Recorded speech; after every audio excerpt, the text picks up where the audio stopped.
Maxi Bien-être, c'est un complément alimentaire. Les plantes qui sont à l'intérieur nettoient le sang, ça régénère le corps, il stabilise le diabète, ça stabilise la tension, il éradique les hémorroïdes, solution pour les érections, éjaculation précoce et faiblesse sexuelle.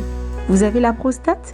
Prenez vos médicaments, en même temps prenez Maxi Bien-être. Les femmes également qui souffrent du diabète, Maxi Bien-être soigne et la vie change.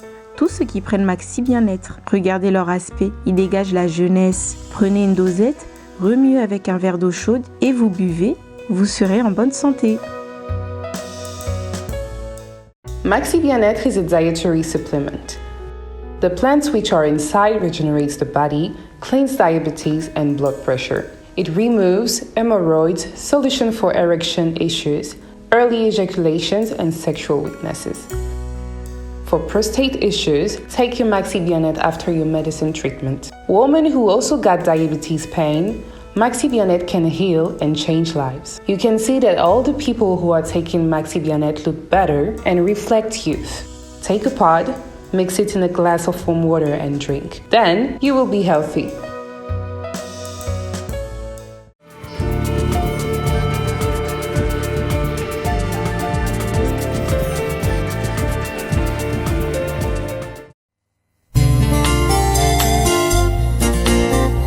Merci Jésus-Christ, l'abattoir d'amour. Vraiment kondima kozoka pota mpona vi ya moto eza basove eza pamba te naza na mbongo te oya kosomba vi mbongo kutu ya kosombelaka lipa eza pasi mbongo ya kobandaka kofuta mpona masumu na ngai alingaki ozwa ngo wabe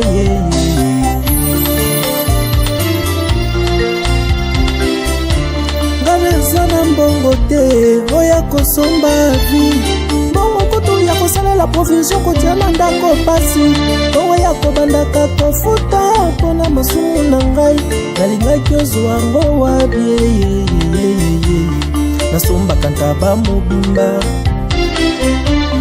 nasombaka ngombe mobimbe mpo nakende kotumba ngo mpo nazwa bolimbisami ya masumu na ngai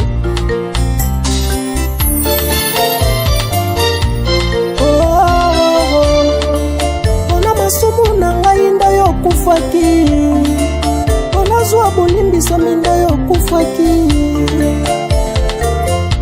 merci mpona bolamu yosaleli. De se venger d'un ennemi, c'est de ne pas lui ressembler. C'est à travers cette belle citation de Marc Aurèle, mesdames, messieurs, que nous ouvrons cette grande émission. Touche à tout.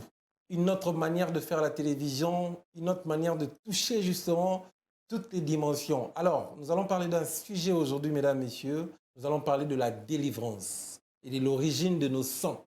Alors, nous recevons pour vous un homme de Dieu. Il s'appelle le prophète Papi Ekila. Il est pasteur de l'église Armée Céleste. Il est congolais d'origine, justement. Avec lui, mesdames, messieurs, on va prendre une autre dimension. Je vous invite, mesdames, messieurs, à ne rien rater dans cette émission parce que l'homme de Dieu va prophétiser, l'homme de Dieu va parler. Mais on sera en bilingue, justement, dans cette émission avec le prophète à qui j'ai dit rapidement Mbote, Papa Ekila Mboyo. Mbote, papa journaliste, il faut bien prophète Papi Ekila, le vase de l'éternel. Donc, Mbeki Yayawe. Mbeki Yayawe. Bisiganzamba boy makamune. Ah, ça c'est très bien. Tout le monde le touche à tout. Oui, ngapena le lona nazoma ba touche à tout, wana yo surtout na yo kandingezala.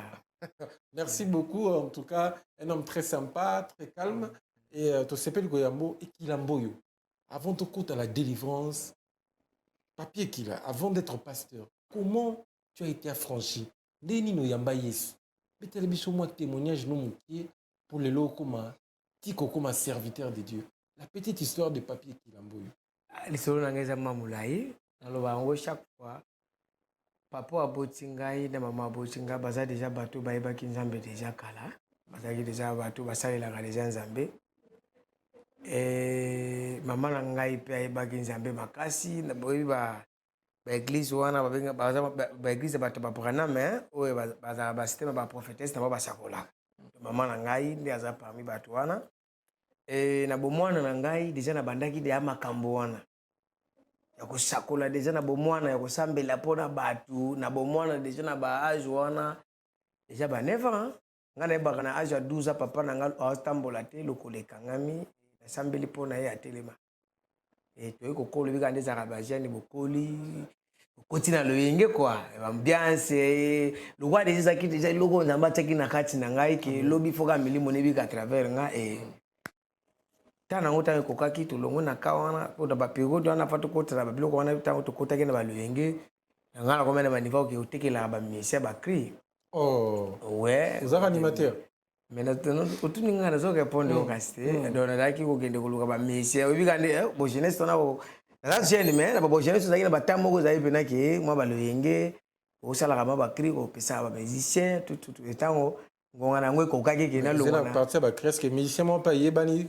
na bamisie ebele brigade nde wana nayebi nga bien kino moko mpe si toyoka mpe na wana nayebisoka soki obengi bango baoyebisa yo eza mpe na crime ebinisi euta nazoloba yango claire ntango nazoexplike oke nazalaki nga nabetaka lisolo ya nsima motu te naloba oyo eza claire mingimingi brigade nazokende ntango azalaki nafuna mpe kote ya moïse mbi andovanda wana okende ndako na ye nayebaka jour moko naketala ye boye nabwaki napesi bakri napesi bakri nasuka nango apesinga vanda wana brigade alinga kobeta mingi mitendo na sisi wana avantisanga de 6 heures azongisanga ndako ti 20 heures apeyanga 500 francs nde jour na bayanga mpe namoyeke bajo bawasakana na bato nayebaka jour mosu mpe nakuta na lobeso wana ovana na lemba afute ndako etage mobimba lobeso aki na sisteme soko abwakisa na balabala bando bwaka oyo amoni azwi oyo amoni pete ya biso ya tokuta na lobi boyana bafoto mpe eza na pete biso nakolasa baimage mosu na bafoto na batelefone na nga awa ne na obimisa na bible nayebi keta baolakisa baelema do ntango namoni kie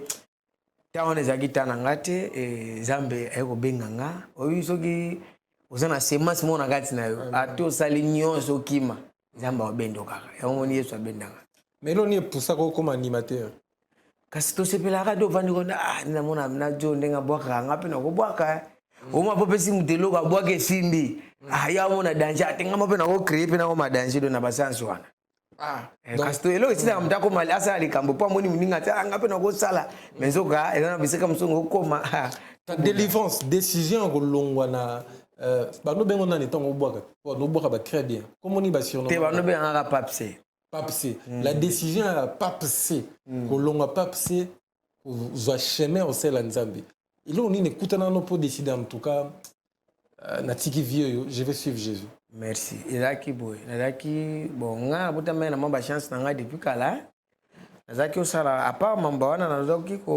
moni bacrème bato baliaka bacrème boliaka bacorne oyo batielaka crème donc nga mpena na grand machiniste babiloko bamashine wana bamashine wana nga na motaka yango na demotaka kobanda na limete sotalika kobanda na première limete ti mata 18e ere mutu nyonso omoni atekaka bacrème mutu nyonso omoni asala bamba bacrémerie so otuneka papier kila baoyi soki toyebi wana na grand machiniste so nazalaki machiniste parceke mosala ezalaki ni mpo nakontinaka bamayele na mifo nalangwa ya mingi dofana azala na kuti dofana melaka ebele basigarete badeso na bamela na olangwa basigarete banini badiamba babiloko wana bagene biloko ya makasi mpena do eyepesanga siko bamayele mpo naformaka bato nasala bamisala wana eske so eka nazwi mbongo wana ekendeka na loyenge ekeka na loyenge nayaki na vi ya milango ya tro ovanda boye ambiance tutututututu sozalaki na jour moko kaka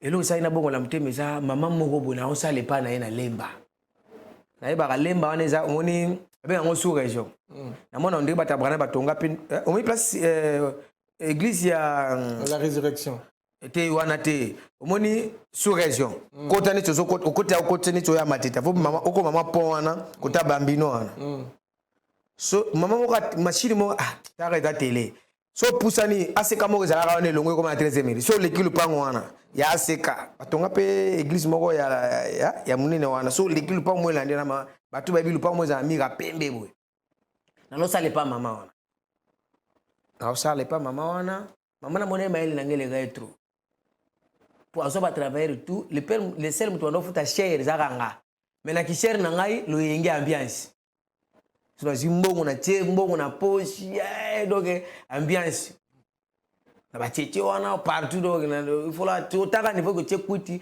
oyeba venir ndako vandaka te il faut pas mimo ya omema tango la mukana tango me bato bando linganga mingi mais d'ailleurs comprendre que maman nataka mona ke tol na kati nanga ayo yebisanga boye a proposer nga ye moko albina nga pona tikilo musala nanga o gérer nyonso ndena lo baboye na solo na beta ye moko bisika za so atala ko babona ke mwana oyo na katai elle singa bina o tikilo ba bilo nanga nyonso ba machine nanga nyonso ba crème ba machine ba cornet tout o gérer mais conditions d'ara moko o sauter bible nanga o ya rouge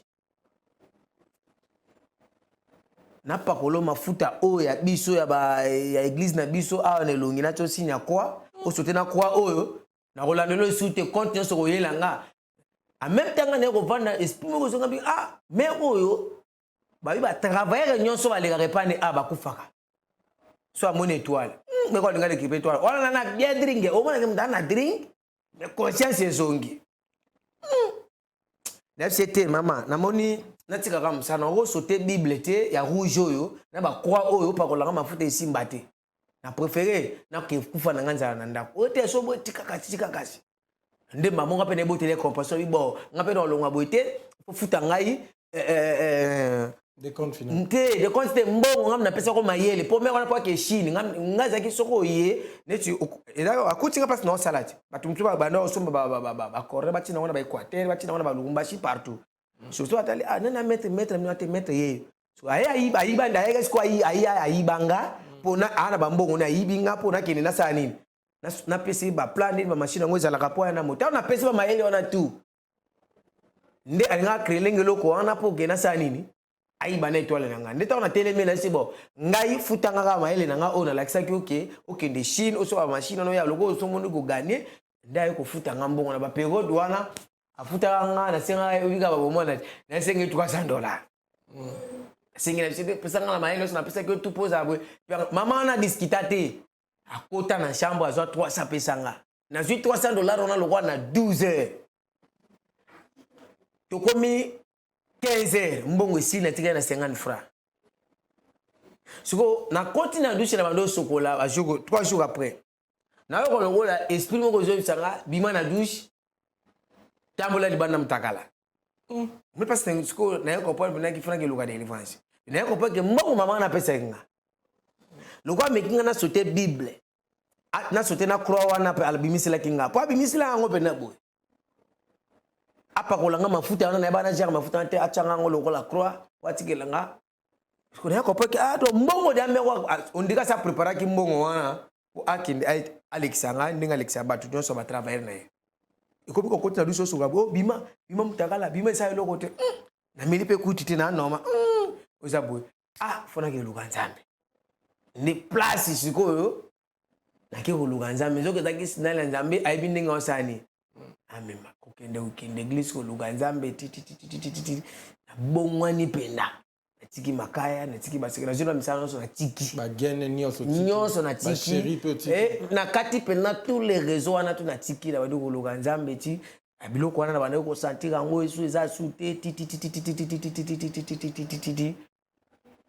na mati ba dimanche ba prière mingi ka ndito kenda ka yoka matia ba pasteur bazote ya moninga na kutana kana nzambe boy ngape na yeko kota ba prière na kota na ba ka place na ngeno kutana na nzambe za ki na yoka matia pasteur moboy na ko lobele mingi na TVT ate iboy abinga na kutana kana nzambe na kutana na ndenge nini na moni souffrance eleki na vie na kota prière de 6h à 6h ko solana mutute ko sa eloko te ko melaka maya pamba tant que koma ba 2h 3h na kokuta na nzambe ndai bisinga na peso bobo ngana bina ke meka uka biso are c'est jo ndalo binga pe na ke meka siko na ke meka nini ndako nana ndako vanda pete na vanda ka shebiso siko na meka ondeli yeko coïncider grand frère ngama ba pasteur avoyager ke ndai boma atiki ndako na ye ona préparer ma fiancée atiki na ndiko na mwasi ndiko na ngwa mwasi adodunga osambela mwa mingi na bite na ke kai pande ko nanga mwasi wana na chete na ifuna sala prier mo kanza mbe singana na bitika za mbe singa futu sala prier mo pora mika kaka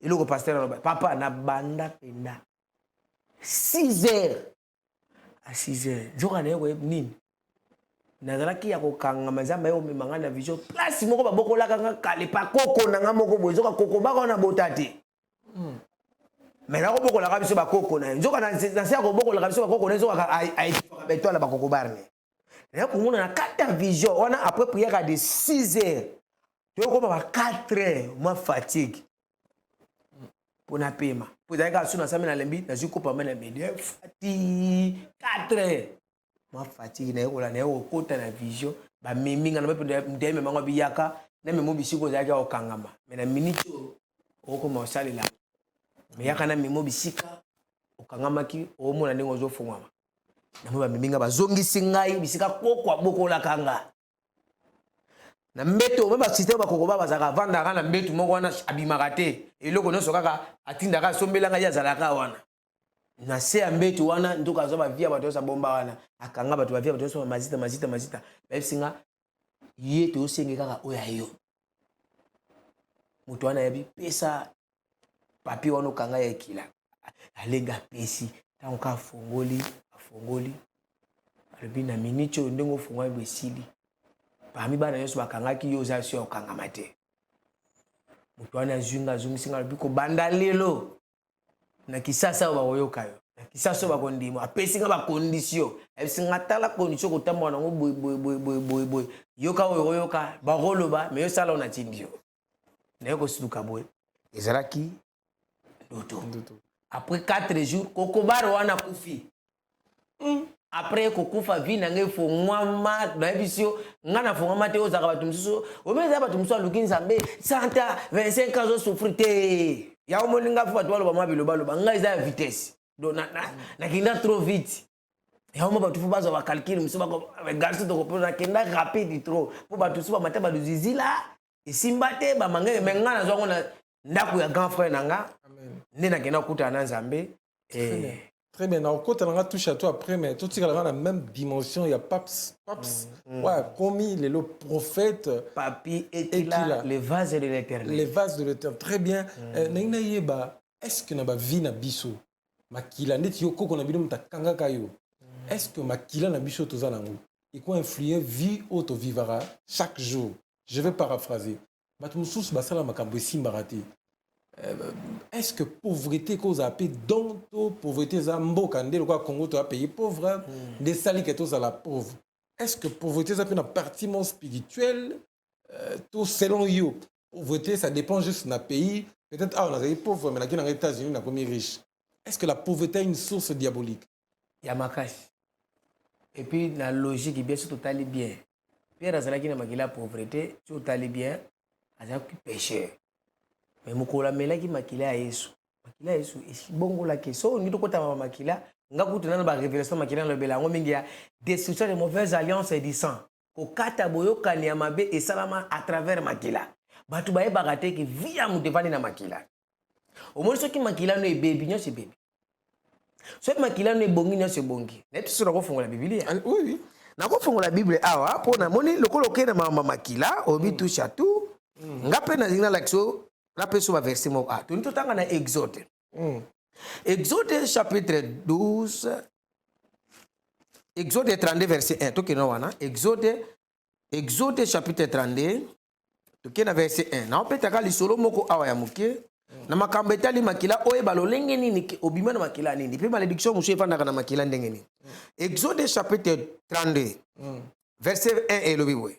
E monaki bato ete Mose aumelaki na kati na ngomba bato na yango bayanganaki epai na Alona mpe balobanaki ye ete tema pe salela biso banzambe oyo akokende liboso na biso mpo ete Mose oyo moto abimisaki biso na Egypte toyebi te soki likambo nini ekweli ye. Verset de lobi Alona alobelaki bango ete longola makutu na wolo na matoi na basi na bino mpe na bana na babali na bino mpe na bana basi na bino mpe yaka na yango epai na ngai. Verset 3 lobi bongo bato nyonso balongolaki makutu na wolo na matoi na bango mpe bayaki na yango epai na Alona. Verset 4 lobi ye ayambaki yango wolo yango na maboko na bango. Na ina lobano loko moko ezali. Makila est très important.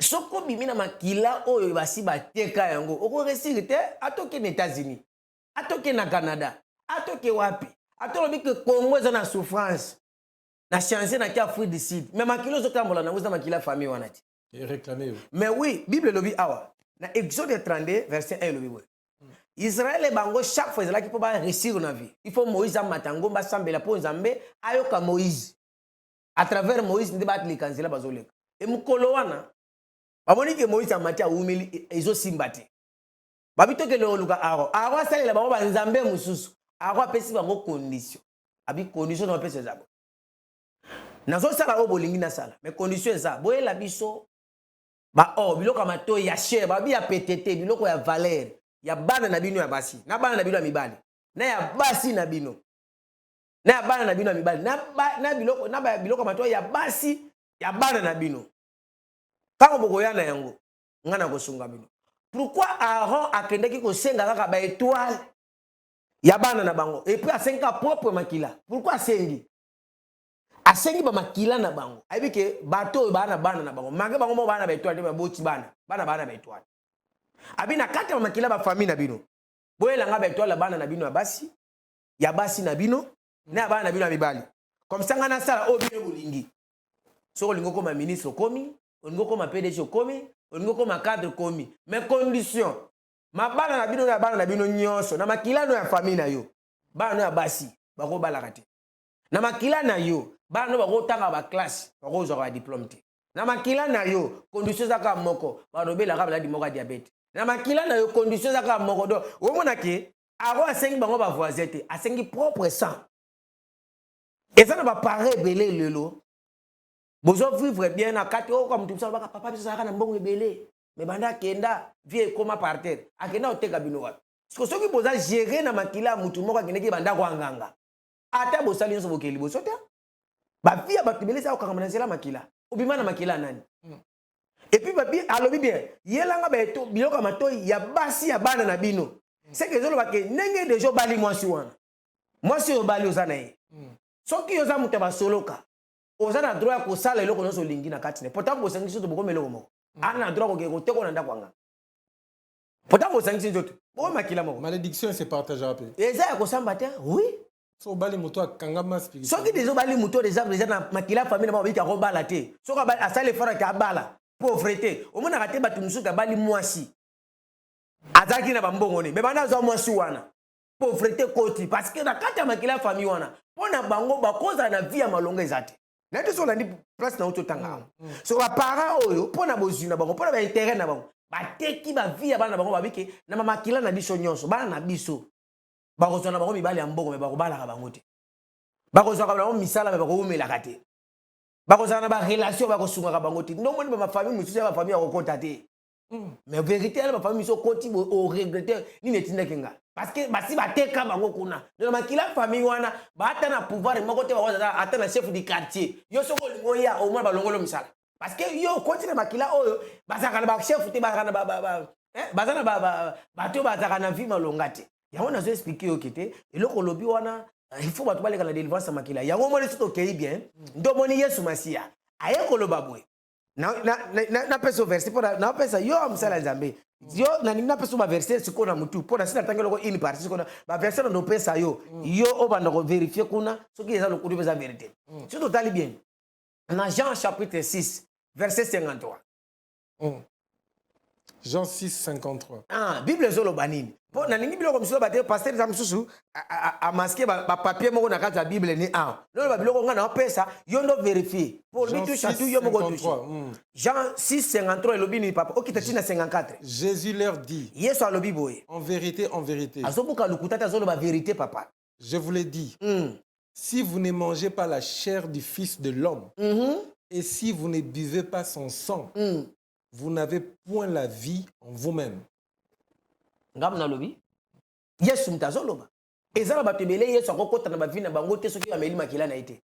Mais vérité Bible yango na kita na verset 54. Ngate Bible yo ndio lobi yango ki batebele baza okanga na zela makila. Kita na 54 lobi ni. Celui qui mange ma chair et qui boit mon sang a la vie éternelle. Et je le ressusciterai au dernier jour. Merci. nangonga mukolo ya su omwe batebeli baza na ba cimetière ba musu ata yesu ayelelo azwa bango te pour la négliger likambo ya ona lobelaka teme destruction de mauvaise alliance du sang kokata boyokana mabe salama na nzela makila donc makila ça a un impact na ba vie ya kosakana te mtasaka asa so bazete même na christianisme il faut boire le sang ya ngata ngamna lobita yesu tote ya kabutu na mo yenda lobito melango abiso ki mutameli yango ta kobika te makila ngo ezani yesu azoki te ke nzoto na kati yango abibomela makila non alobi bien basambela ki pona vino wana zo bisa ba disciple na ye abipo ngai na koma maître na bino ya original na bana ko bundela bino bolongo na balila ba famille po atala ki na makila ba famille na bango bana ba makila moko ba ko bonga te il faut passer la changement du sang changement il faut salama maintenant c'est la vérité so yango bike soko meli makila nanga ngana ko mikati na yo yo ko mikati na makila ngo zani azoika ver asambeli pona ngo abi ko makila nanga tango meli obiki lelo yesu à travers basali nenda pesi biso ba révélation o ke olingolo na makila mabe o batu bakendaka liboso te ba restera te fo yo ka basali jamais ngas connaître ngana sala ka service à mélanger ba wala ka image na pointe noire o melisi ya rouge eza makila yesu amen o meli yango e kati ba alliance nyosa botata bo mama o kangolami bongola ki bazo melango bazo bika bazo kangola mais batu musu tembe yesu asopaki déjà bandakala asopaki de bandakala siko bible na batika point atika po bato nyoso bazoya bao ba melaka bato wana ne ba mela mais yo mto melaka te pego da pierre ozalaka pego da ba jacques ozalaka chaque série eza série par série soki ezaki na série ba papa edi na ba lelo komi série ba prophète kila bana ba obotama il faut baya bato ba luiso faut baya ko mela makila yesu amen azala ma espérance musala mais eza ba makila yo ebika on anticiper la question na yeba est-ce qu'un chrétien peut être lié makasi pierre azaki longo na yesu andimaki yesu mais taka melaki no makila te obike pierre azonga dango yesu akei obike pierre azongela ki pêche makila réclamaka te mais makila soki réclamer yo atoke ozonga te siko makila so yaka siko sa barrière kata balingi ba réclamer yo ya zana bi ozakaka yango mona pesi condition formela eza obligé non nangina qui est na dimension pourquoi Dieu pour racheter le monde il a utilisé le sang de son fils Jésus mais yango na lobit tokene na dans Hébreu 9 Hébreu 9 banana na 13 tokitati na 14 nazo peso ka verset parce que batu balinga ba kopona ka te papier kila linga ka koloba ngana na ba verset na ko ba na peso tati lobi na sambela kana tanga ka bible pe na yebi makamba nzambe bele tano na Hébreu 9 13 à 14 zo lobani car si le sang des taureaux et des boucs et les cendres du vache pardon banana 12 banana 12 Hébreu 9 12 et il est entré une fois pour toutes dans les lieux très saints, non avec les sangs des boucs et de veaux, mais avec son propre sang, ayant obtenu une rédemption éternelle. Merci. Alobi, makila o aye nango, eza ya mélange te. Ya ba nyama te, ya ba nini te. Biso tout totala makila ba mélange. Mutu musa za ba bota na mokili. E kwa ba bota na noko no me mama bino lo ba vérité te. Akenda ko ba mbela zemi mutu mususu. Makila malédiction. Makila abi makila on a nango za ya mélange te. Ba tebe tola ba makila ba mélange. Makila ba mélange ze belé. Tata bota na mwana na me mabuma ba tia noko moko bobe. Obi makila ya mélange yesu abi na propre. Makila o ezata na lisumu ate ya ndambu te. Eza makila yesu. Tango meli yango ya mabe elongwe ya yesu ke vandi okangolami. Alobi awa makila wana eza ya mélange te. Tango meli yango te otika la rali. Kozwa baptême ya nango mabe te. Koyamba yesu eza mabe te. Yesu aza na ba étape na ba étape. Bato ne bazo comprendre te. Yesu aza na ba étape. Yesu aza na ba étape. Oko za baptisé moza lié. Mais yango te ngona so na te alobi mamba baptême. Alobi soki mutameli makila na ete. Makila otozo abi makila obozomela. Pas journaliste na ete so comprendre mamna solo. Abi makila otozomela. Eza makila mélange te. Yesu alobi pourquoi bimisi mamu a mélange? Mo ne uti wapi? Parce que yebi que tozala kati ba mélange. ya bandako banganga bamuso babimana banganga bamuso bazana bamakambe bele bakindoki basa makambe se bele abi makila yo so bozo mema eza ba mélange yanga eza ya original soko meli nena ya ko mona ka mutu mususu alali na butu aloti ba ko kanga kingo o Yesu au nom de Jésus Yesu sa le côté ba kangi ba fino kingo pourquoi akokota bitumano te po take na e bosala alliance te alliance da étape par étape yo ko lo baka tembala mongo o nga Yesu zaka na kati nanga azana kati no asayela kaonini eloko te o pema eza pona mututu même na soso na pema la autres vérité alliance pour Yesu se manifester na vie à mutu faut ça l'alliance et alliance ça niveau par niveau alliance na ti bo pierre akuta na Yesu na mai c'est pona sunga yo na biko lukimbi si butu mobimbo resirité mais pona sunga yo condition liboso pesa ngana boîte no alliance liboso ngwana ba yokani tango apesi boîte Yesu ate évangile tango asisabi ça va autosio na lobaki yo pe mbanda tango apeti boy premier pas deuxième boîte elingeti na mbisi etapa liboso ngwana ba kote notre so ba etapa za mo ebele ezebele Yesu aza camarade na mutute ozaka olamuki ote Yesu na yambi yo oyamba ça va mais continuité zali on se décoller très bien est-ce que ba témoin de Jéhovah ba pikisaka prescription de sang kozong sa mutu makila est-ce qu'il y a une part bazapé na raison ceux qui makilé ont influencé est-ce que ne mutu soka beli bazong si mutu makila ne témoin de Jéhovah ba lingara pratique wana te est-ce que mais quelque part songa atali bien ba boya kango a partir ta monsieur verset o parce que Yesu lobi awa makila ona opesa bino eza makila mélange te peut-être bakomona bapesi bakozongisa mutu mo makila moko azana makila moko boya e kobiste ya makasi so mona mutu mwana kine ka bien banda belaka bazongisa makila akomona kindumba moko osakana te akoma moyibi akosakana te pona kata makila ndesika esprit ya mutu evandaka donc aza bakozana raison selon yo ya komoni Yesu ayaki alobi ke ngana tingana na mutasidi makila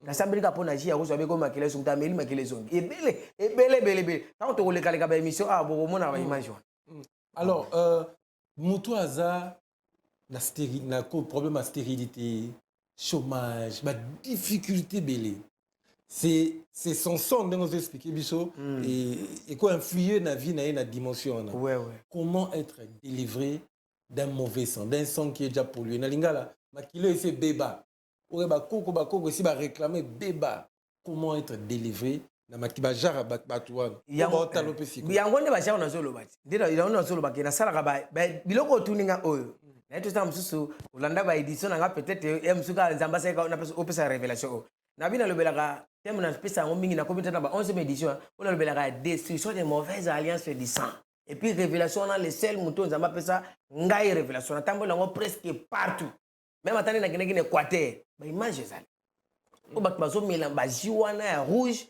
na elembo makila Yesu bazo kangolama pe bazo zo ba délivrance poto olongwa na ba alliance wana ya mabe ya makila ndengona il faut kutana kana muto nzamba pesi révélation ya ko aider pour olongwa na biloko wana okolongwa wana loyenge te alors tout le monde n'aura pas ba natanga comme ba musulman ba ça la pratique pour être délivré par exemple ba musulman ka te ba religion belé pour une réflexion les alliés pour lui na boy ba problème les allo plainte pas prophète papier qu'il a le bagi boy ba musulman te na rectifier tout le monde en a ba religion mususu ba za la pour nous délivrer mutu problème il y a sang ba utiliser appeler les sang ça dit ba ko utiliser ntaba ba kati kingo ba utiliser makila wana comme sacrifice est-ce qu'il n'y a que des saluts au nom de Jésus tout ko c'est la pe ba pratique mususu te ba pratique wana te akoboma nyama te awa Yesu aboyi yango na hébreu no totangelo so na hébreu 9:12 bandi ko kita abi ngana ena makila ya ba mélange te pona tango bakala toyebi ezaki so mutasali loko moko mabe po apetola mazala bien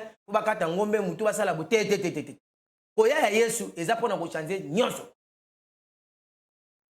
ngana ko sala ka o Yesu asalaki pour ne pas abolir pour accomplir nzamba ego supprimer te mais non aiko supprimer te mais tango Yesu alobi bien alobi boye ngana sana makambe belé na koyebisa bino mais mwana lo babo ezati et koya molimo santo ko yo pesa ka bino ba révélation ko révéler bino neti ngana na zo ba révélation oyo parce que eza molimo na Nzambe ki salabo maintenant awa siko ngana zo ngana Hébreu 9:12 to dako kitabi makila oza ya propre ya salité te ya ba nyamate ya ba memete alobi yango aboye moko na peso mo question moké parenthèse OK bien nina yi ba prophète Ndenge oki oza vraiment ozo maîtriser Bible makasi, na maîtriser Bible makasi, na profiter tout ça la mémoire na yo wana grâce. Le ba yo na bi toucher nyonso zo toucher na zawa na yo ka. Tant ozo ba makila ndenge ko ke ko influencer ba religion musuti lelo bali ngulu te. Parce que Christ a bengala ba démon, to ko be kota na makila ya ngulu. Yo l'église no permettra bali ngulu to o permettra bali ngulu te. Et est-ce que makila ya ba ngulu selon bato mususu ne batira conclusion et beba tous attaques bangulo Jésus atinda na mai? Non, ce que les réponses sont en opeso a to le bela via bato to le bela via banyamate ozolanda bango moko ba yebi ya ona bi bien yes alobi boy nazana makambe bele na ko yebisa bino mboko ko supporter ngona mututi na ko tina molimo santa kwa ko révéler bino mutu na mutu azana ba révélation oyo aoziza ute pa tata mukolo asuka mutu ko jije yo sezaka Yesu Masia soki mutu azi révélation na ye azwa ne makolo atambola makolo ngolo ye kaka soki mutu azi révélation na ye yende atambola ka mutu na se makolo likolo ye kaka mengana zolo babuye ngai pa na ngai na bike soki mutu akena ba principe na zolo babuye boliaka ngulu question na liaka nyonso ngana liaka nyonso papa ngana eloko te ko soko tali toke na Genèse awa na ebandeli Bible zolo babia na ebande na Genèse Nzamba sali mokili akeli biloko nyonso tout ayo koloba ntokila mutu lokola biso donc ndeko sala kana sala représenter ya Nzambe na sa mokili ta musozo ebate et pas bina pesi pouvoir mutu a gérer biloko nyonso obolia eloko nyonso tanga bilobozo ko ni na tuno question ngulu pour niama pas influencer mutu. Pour Bible pe lobby, ne mangez pas les viandes étouffées. Niamo isa kufi par exemple dans ndenge na ye, makila on est baby, kolia ngoti. On a tuni pour na okina on a suka question ya bato lilobo batina tunu. Il y a makila justement. Pour surtout matina dimension question na tuna ngulu. Et na ngena koma na dimension liloba. Bango baliaka elo onyo na makila ti. J'espère. Yango na utuko baliaka niamati. Na yebi wana za révélation ya papa na makila wa. Papa Paul Dominique, on a les Adam tout sur la canne déjà. Mais ça la franc, yo ça la connaissance. Naza clair, yango na soloba. Chaque mutunyoso révélation au Moïse ayaka nango, eza révélation élité. Révélation Élie ayaka nango, eza révélation Élisée té. Mais ba kono bazaka basali yanza, chaque mutu na mutu azosala oyo zamba té na kati na yasa na musala. Soki azaki révélation yake, ndenge azaki révélation ki bato bali yaka nyamate, ya yebi ndenge ni na monaka, ndenge na solaka na Nzambe. Pardon, bibliquement parlant.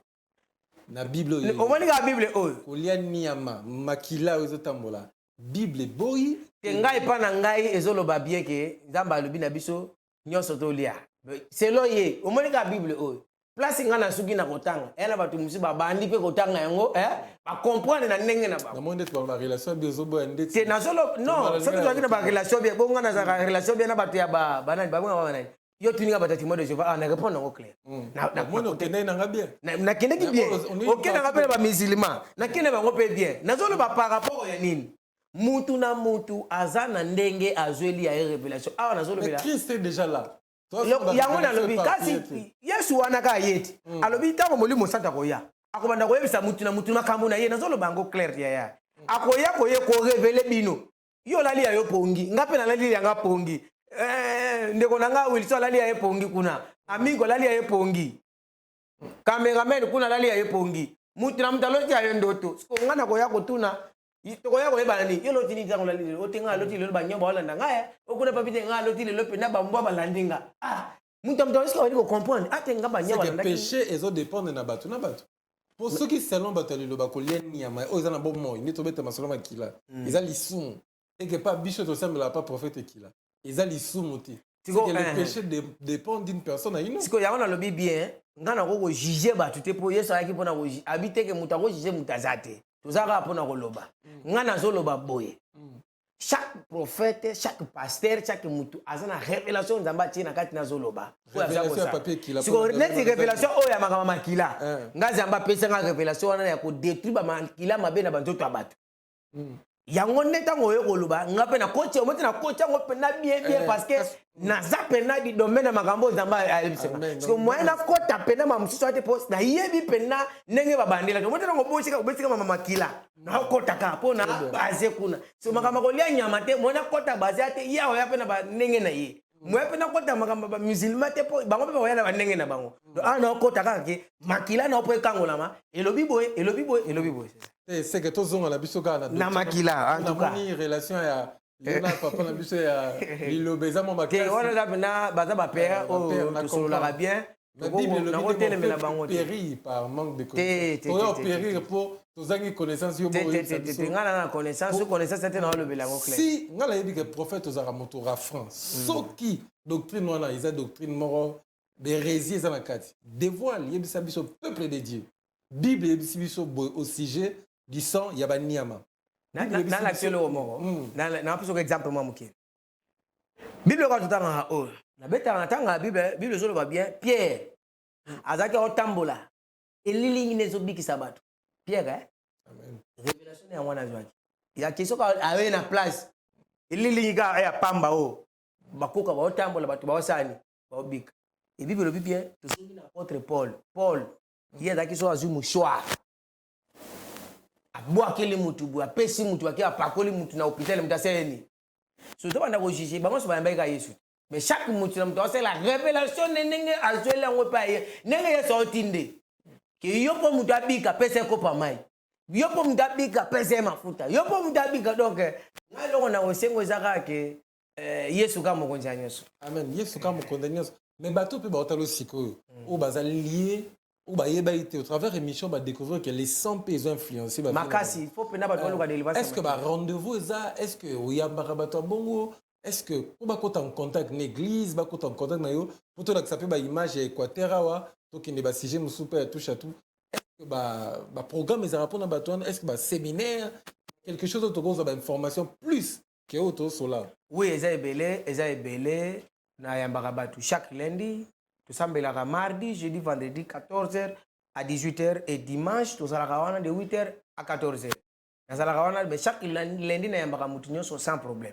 Mais le problème makila il y a service tout le belagaba décision de mauvaise alliance du sang le 19 août le 22 dans un Brazzaville pour nous appeler na église msuna Brazza tous na 3 rue Wando croisement ya Gweta Mbongo Itumbi bana yo sur Brazzaville bokene déjà ko ça registré kuna po déjà le 19 na ozana bino wana pendant 4 jours le 19 oyo na 3 rue Wando pour accompagner prophète Totala oui na 3 rue Wando croisement ya Gweta Mbongo Itumbi na ozala wana oyo kaka kala mingi pour le 28 tokozonga pour ton événement mususu awa na Brazzaville na Kinshasa totali toyoki pe enseignement sur les sons totali pe délivrance et ça la mandenge nini te délivrance ngana lingana lo ba mingi te poso na lobi ba lo ba ndenga ke soki na régie ba rotela biso ba image ndenge ni na pointe noire lenge za bato ba meli makila Yesu uma ndenge ba demo zotika bato bazoka. Amen. Je rappelle mesdames messieurs que cette émission l'invité à ta question. Donc, grâce au Saint-Esprit, justement. Donc, on va prendre cet élément, justement. Il y a Pointe Noire, pour découvrir avant, bien sûr, les 19. Pour les 19, ils ont 10 fois plus que tout le monde en haut. Donc, beau sangala en masse les 19. La délivrance du sang, les thèmes. Il y a une décision de mauvaise alliance du sang. Donc, on a 3 Rio Wando, croisement, il y a Gweta Mbongo Itumbi. Prenons en image, on marque une pause. Si nous sommes des connivences avec mon équipe technique, on prend et on revient encore pour parler de la délivrance et on va prendre d'autres éléments. C'est parti.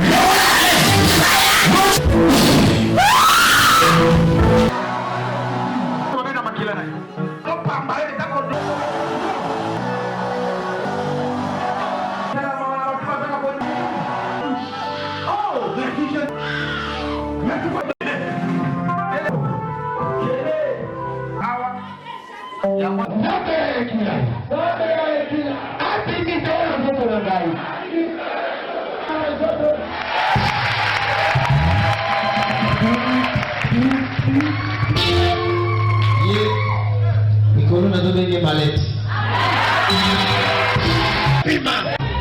Esprit à marine, esprit à local, déclaration de sa paix, pour votre massacre, et ma nicopéra.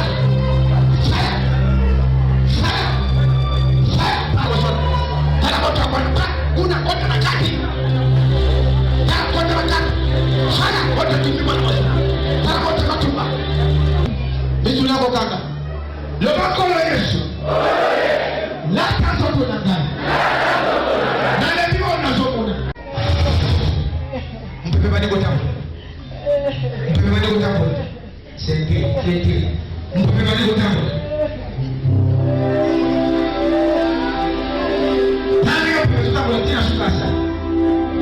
Mauvais esprit.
Je suis le prophète Papi et qui est l'homme du moment.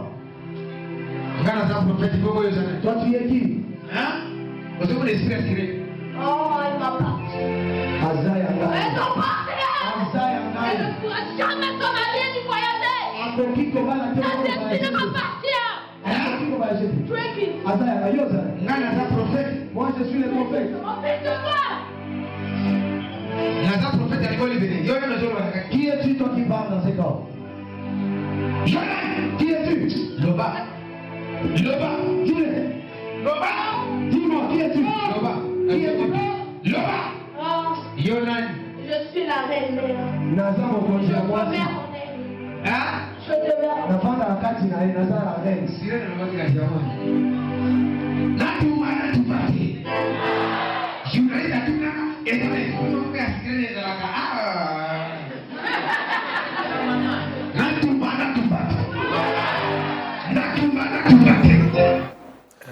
Excellent retour, mesdames, messieurs, après cet élément auquel vous avez tantôt vu ce que le prophète Papi Ekila, qui est justement dans ces plateaux, son Dieu, je voulais dire, il est capable de faire. Non, son Dieu est capable de faire. Prophète, voilà tout le monde, moi ici, démon, mais oui, net la fille wana bota la délivrance. Fille wana balatisa ye semence yaki mobali nyosa ko bimana ye atazaki na mbongo facile. So ça so bimina mwasa bongo. OK liboso nde. Batu musu bazolanda abimana mwasa sa bosa na kutu. Malero na mtazomi mango epana na makila. Utango sangisi joto na mwasa mbali bokomelo moko. So ala ina 70 esprit kabeli na wa famille boko na wata ba 80 quelque. Donc il faut luka délivrance makila. Donc démon bako se transmettre en relation sexuelle. Makasi ya kukala kutu place kutu base ya makamevana ngane wana base. Basi benande na ngata rapport wana bisike panda bota ko tokuta na kana bato wana bukuta na kana bango we ba beta dam na butuna o mabele ndo ya biso to kingana ndo yo mona ka chérie bébé tout ça mais abi c'est là ko mona mona. Ah, en tout cas, on n'a vraiment pas beaucoup de temps. On va encore prendre l'élément équateur pour préparer les bishango, l'élément équateur. Donc autant mola moi trop un prophète. Oui, na zo rabena moi te autant mola mais so nzamba sungi après masolo mo ki to linga siko classe mandoki côté ya mindele kwa toba na poto kwesi ba noir trop tongi de kwesa ba mindele. Très bien. Tous les éléments équateur je pense yango. En tout cas kuto mona batu ba bunda ndepo ba kota ba boya mona ngai. Ezaki un événement ni ezaki une occasion. Ezaki kan ba révélation na ngai makila. Ka makila yango. Comme makilo tozo beta. Ka yango ne polisula papa muto saka na makila. Olala kana makilo la mukaka na makila. Na longwe famille opesa na kindoki bo makilo zo meza makila famille. Ya makasi ndenge politicien boy. Ya kuta ko samba te wana kutu zo moneza muki wana kuba walo bakota ne na porte zo simba te. Plein wana ezalaki wana taka na mboka na apart Mobutu bawinga batu basala 3 jours basala raté tout na ba soda na banani tout bavanda na bayokanga.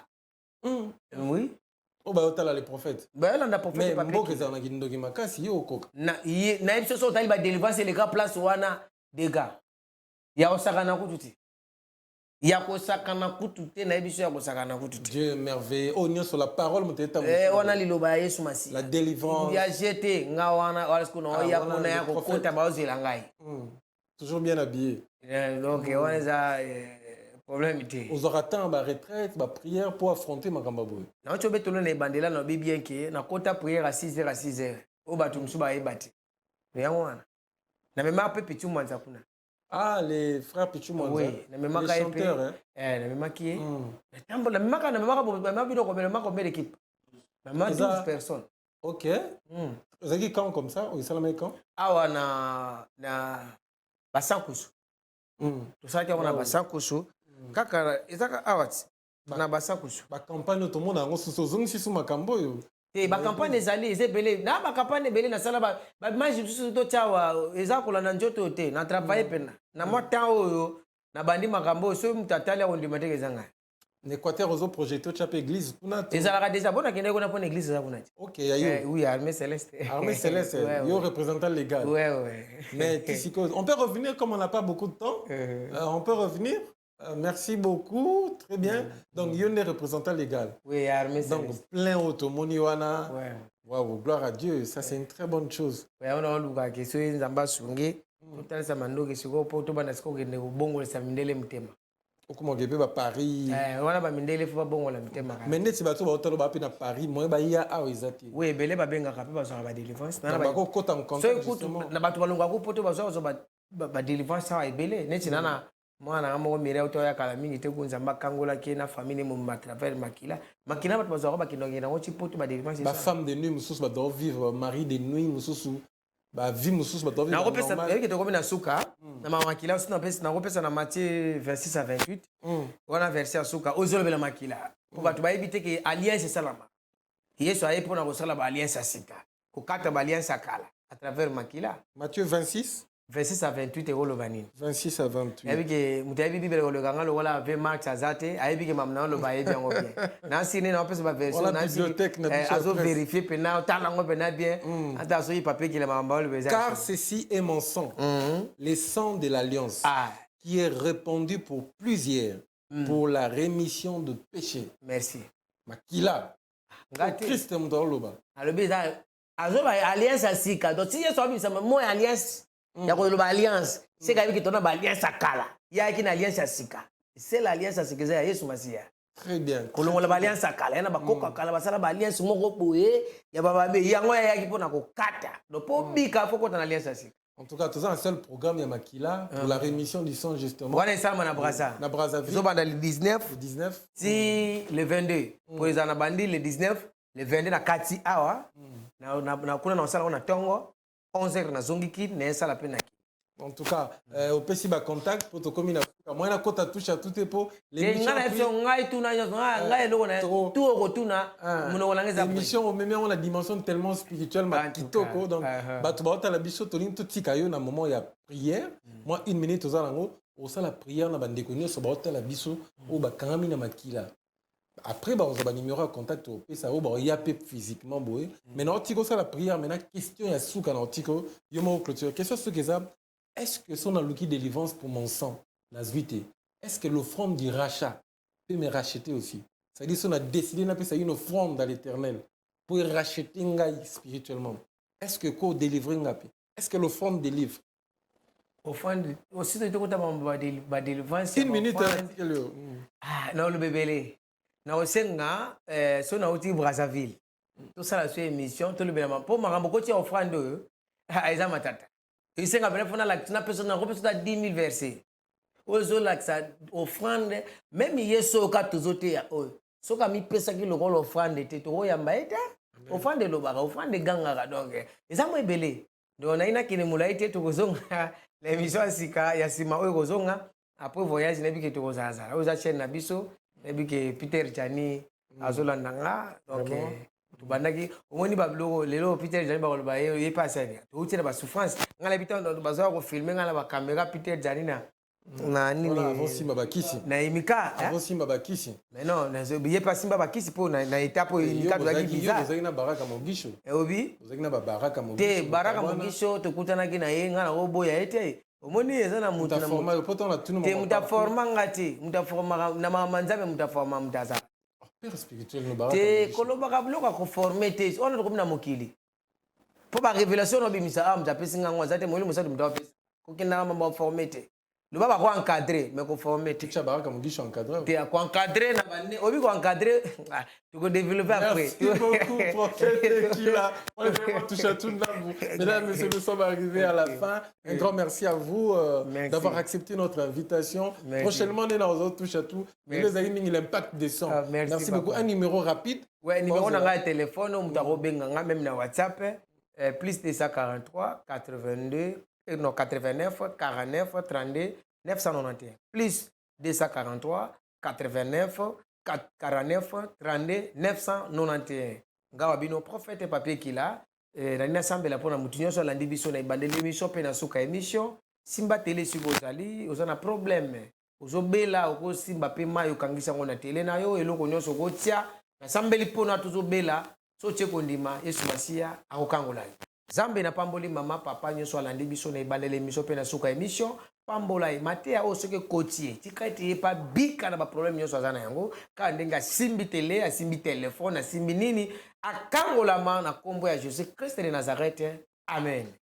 Mais na ko sukisa émission na suka te na pesi mbote na Chantini Ngobila Mbaka gouverneur de la ville. Donc ine samba tele biso photo sunga pe na kata losambo na mukontina biso mboka président de la République Félix Antoine Tshisekedi to lobelaka Fati Beto Zambe abatela bino tozaka na kati ya mboka ya Congo ndeko na biso Peter Jani. Merci Peter Jani. Merci beaucoup à vous. Na pesi pembote na vena nga Max utaki déjà musika na baba ngomba ya ba hyper mais ato komi na ngombe seke makambeza kitoko. Merci na ndeko na nga Louison Christian Ndongi malgré kimage émission mais ça va. Merci pepo na ndengo ya mbinga. Merci. Merci beaucoup à vous, mesdames, messieurs. On ne va pas vous prendre beaucoup de temps. Nous devons être le changement que nous désirons voir dans ce monde. Mahatma Gandhi, mesdames, messieurs, c'était à la présentation. Arnold de Tiani à la réalisation. Belgodor Mutombo et Réveil Koupa. Sino Fia Lungea. Portez-vous bien. Bonsoir chez vous. Et Yasika na Kinshasa. Boye tika la kozala te makelele ya tata lopango esili Toronto City à Maluku bana RDC congolais. Opportunité à Sikamo na mboka pe sibiso avec $4000 ya pamba koma tata lopango to mama lopango. Avec le $4000 okoki kosomba cash ou soit par tranche. Par tranche et salami ndenge nini. Obanina avance $2000 et le 2000 qui reste okofuta yango par tranche 500 500 500 500 pe okomi kolo lopango. Toronto City et Sika Moko très kitoko. Parcelle cadastrée, urbanisée, avec beaucoup d'espace. Nyon surtout okoluka okokuta yango. Mais narata, terrain de vente sur un site accessible, urbanisé, cadastré, plat, désherbé, avec espace de jeu, espace vert, magasin, marché, peignon surtout pembeni. Eza lisolo te. Tala Peyoka. Alors, tu as une concession Toronto City. Tu as une commune à Maluku, dans la ville province de Kinshasa, dans la République démocratique du Congo. Et c'est une concession Toronto City. Et après avoir fait une petite surtout, il y a immobilier, foncier et tout. Là, il y a géo, localisation, tout pour que tu puisses pouvoir faire la situation. Concession est bandée et si vous avez une borne à 2 entrées. Raccourci à Makolo, na entrée Oyo, ya Mutuka. Donc, raccourci à Makolo, c'est-à-dire à 15 minutes, vous êtes déjà dans Makadam. Oya Moulaï, c'est juste pour dévier, pour que les la fiable, donc c'est un peu ça. Dans la situation, surtout, nous avons les avenues, les grandes avenues de 8 mètres et des directions plutôt de 8 mètres et les avenues de 7 mètres. Alors que la parcelle Nabiso Ezali, il y a 20 mètres sur 20, ou bien 400 mètres carrés. Voilà, du fait que nous sommes juste à l'entrée, nous sommes National Cameraman pour que tu visites nous surtout. La réalité, vous voyez, les bornes sont là, les bornes cadastrales, et puis tu peux visiter nous surtout, parce que c'est quelque chose à Moulaï. C'est quelque chose à Moulaï, est tellement facile. Komi Tata Lopango, Tona Komi Mama Lopango. Yoka pour tout contact, je précise bien. Contact Yapoto Ezali.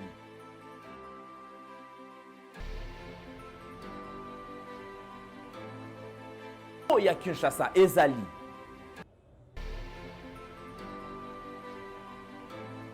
mbongo ya muke avec $4000 okomi tata lopango to mama lopango makelele ya bayer bayo.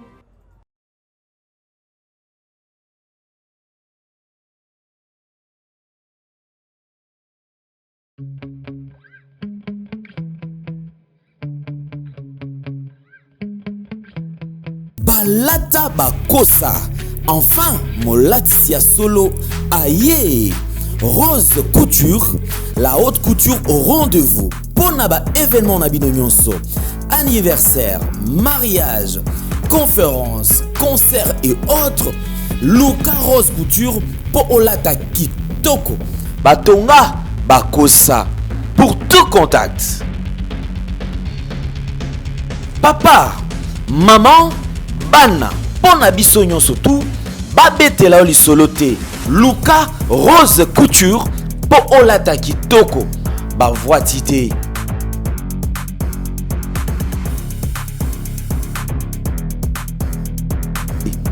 Tala na ngengi batonga bakosa ba voitité.